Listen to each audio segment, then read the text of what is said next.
karnap nga daw yung gandong sasakyan.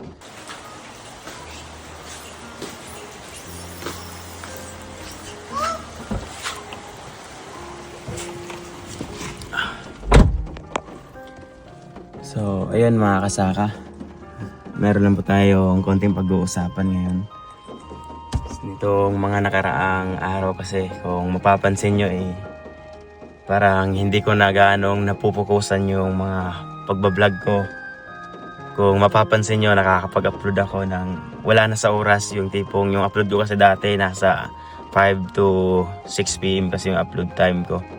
Pero ngayon kung mapapansin nyo, mga upload ko nasa alas 9 na ng gabi, alas 11, alas 12, wala na sa tamang oras. Kaya parang makikita nyo na dyan pa lang meron talaga tayong mga sariling problema, personal na problema at seryoso po talagang problema. Gawa ng itong parte po to sa sasakyan na inuupuan ko ngayon at hinahawakan. Na kung saan eto. Di ko inaasahan na darating yung punto na ganito. Mahuhulog lang na gumastos ako na sobrang laki na, kasi akala ko nga para sa akin na talaga to.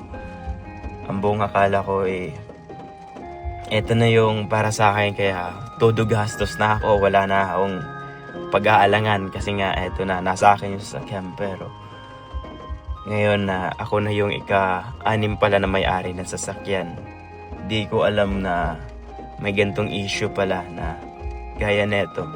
Kasi nag-expect ako na once na naka-display yung sasakyan or binibenta lang yung sasakyan, legal or walang mga problema. Pero ngayon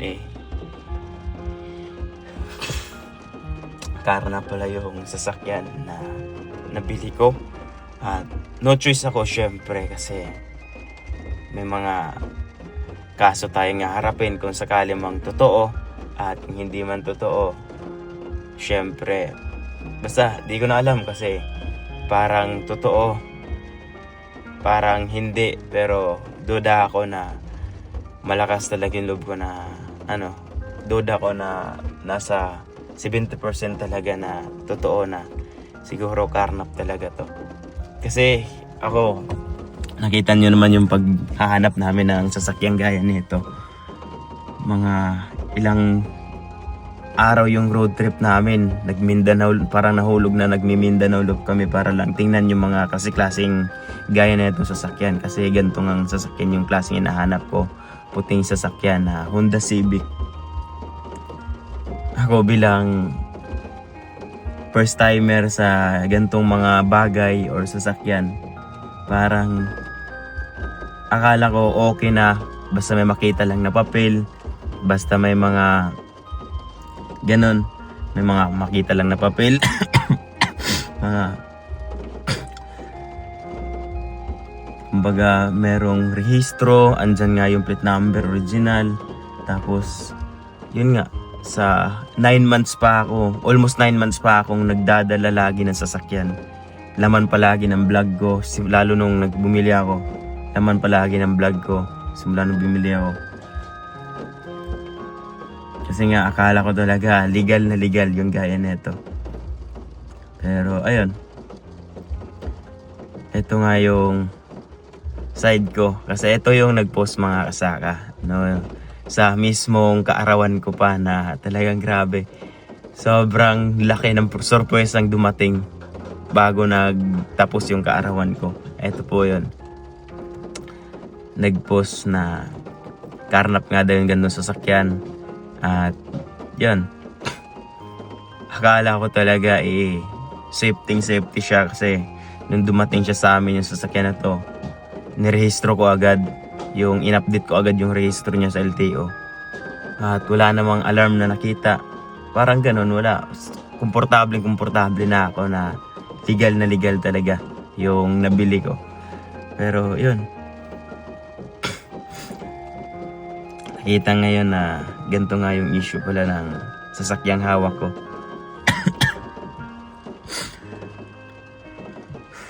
Kaya yun, no choice. ika nga nila, lahat siguro talaga ng mga bagay-bagay may rason. At yun nga, kailangan nating bitawan to ngayon, surrender, kahit na ganito nga kalaki yung gastos natin. At kinontak na nga namin yung mga napagbilhan natin na ito. At pupunta nga sila dito sa Tandag City para sa paghaharap namin bukas sa HPG, opisina ng HPG, para ma-prove talaga kung may kumpletong papel na dala yung nag-claim talaga neto, ibibigay natin diretso. Pero ayun, payo nga rin ng attorney ko na basta wala daw kumpletong papel, hindi rin natin pwedeng ibigay kasi meron nga silang mga nakaraang mga kaso daw na gaya nito. Ako, para sa akin, wala talagang problema. Kaya kong pakawalan to kahit masakit man. Kasi kahit gumastos na ako dito ng almost 400 na, tapos nabili ko siya ng 370, nahuhulog na ng mga nasa 800 na yung gastos natin dito kay Karsaka. Pero ayun, hindi rin kasi natin pwedeng takasan to kasi andito na nga yung problema. Kaya mahuhulog talagang surrender lahat. Bigay natin lahat ng mga yung kita-kits na lang bukas mga kasaka sa HPG office kapag andyan na yung nag-claim na ito. Titingnan lang muna namin kung may mga kumpletong papel na rin siya para sa pag-claim ng unit na to. Kasi para makasiguro na rin tayo kasi syempre kung baka sakaling in the future may mag-claim na naman about sa ganitong sasakyan tapos sa akin pa hanapin. Kaya kailangan natin ng kumbaga meron tayong mga kasunduan or mga makikitang mga legit talagang mga papeles patungkol dito para sigurado na mapapakawalan natin yung problemang to sa tamang paraan at wala na. Siguro mahuhulog na quits na talaga yung nagastos natin dito at yung seller, depende na lang sa seller kung magre-refund siya. So bukas pupunta siya dito, yung seller neto, yung huling nabilhan ko at yung kaswap niya rin na sinundan niya, pupunta rin dito bukas para sa pagkaharap sa HPG office. Kumbaga, magpapatunay kung saan nanggaling yung unit talaga na to. At ayun, yun nga po yung problemang dinadala ko ngayon mga kasaka. Sobrang dinadamdam talaga ng ilang gabi na para sa akin parang baliwala yung gastos ko dito, yung perang napakawalan ko sa unit na to. Kasi nga, eto, minahal ko nga tong unit na to. Tapos mahulog lang ngayon na baliwala. Baga, mabibigay lang natin. Mawawalang parang bula. Kung kailan sana meron na siyang paradahan dito sa bahay, yung ginawan ko na talaga siya dito. Meron na siyang sariling paradahan dito. Basta lang siya nakaapak ng ilang araw. Tapos yun, boom, agad yung nangyari. Sobrang, di ako na-surprise kasi di talaga ako mahilig sa mga sorpresa. Ilang sorpresa yung ginawa ng mga kasamahan ko dito sa bahay ng birthday ko. Dito lang ako sobrang na-surprise nung nag-post na nga kagabi yung may-ari ng unit na to. Ay, yung pinsan niya. Taga-Jinsan nga sila. At pabiyahe na para papunta dito sa lugar namin. So, yun. Yan lang mga kasaka. Gusto ko lang i-share din sa inyo yung side ko kung bakit wala na tayo sa oras nag-upload. Parang yung vlog ko nahuhulog na ngayon ng ilang linggo na. Nahuhulog ngayon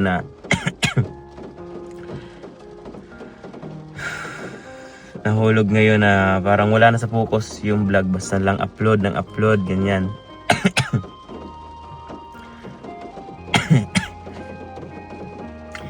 So ayun lang, gusto ko lang ibahagi sa inyo to yung issue natin na hinaharap ngayon para na rin magsilbing aral sa mga bumibili dyan ng mga sasakyan, mga may presyo, may halaga. Di pala talaga pwedeng bumili ka ng isang sasakyan na basta na lang, barkada-barkada na lang. Meron pala talaga tayong dapat i-consider or kailangan mga attorney na kasabay sa pagbili or kailangan i-check muna natin para makasiguradong sa inyo na talaga. Kaya nito, sobrang laki nang nawala. Naisip ko nga na sana pala binili ko nun lang bago kaysa gumastos pa ako ng ganito. Na sikanan pa rin siya matatawag kahit bagong-bago siyang tingnan. Sobrang pogi-pogi na ng dating.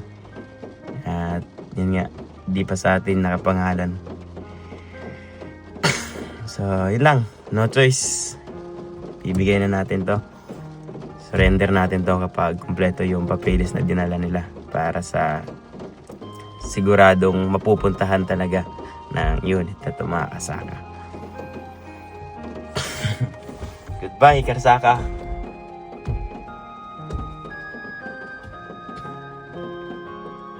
Grabe, sobrang dami ng pinagdaanan. Hindi talaga makikita na pinaggastosan. Wala, o di ko rin naman pinaggastosan. Yung pinagsamahan namin nito, sobrang dami namin pinuntahan. Pinagsamahan, init at ulan talaga, sobrang niligtas tayo nito. Kaya mahulog na rin siguro yung binastos natin dito na yung almost 800,000 natin dito, lahat-lahat gastos at pagbili. Nahulog na rent a car natin sa sasakyan na to. So ayun lang, mga kasaka. Maraming salamat po sa pag-unawa at sa pag-intindi pa rin, syempre. Maraming salamat po. Huwag mong piliting gustuhin ka ng iba. Piliin mo kung saan ka masaya.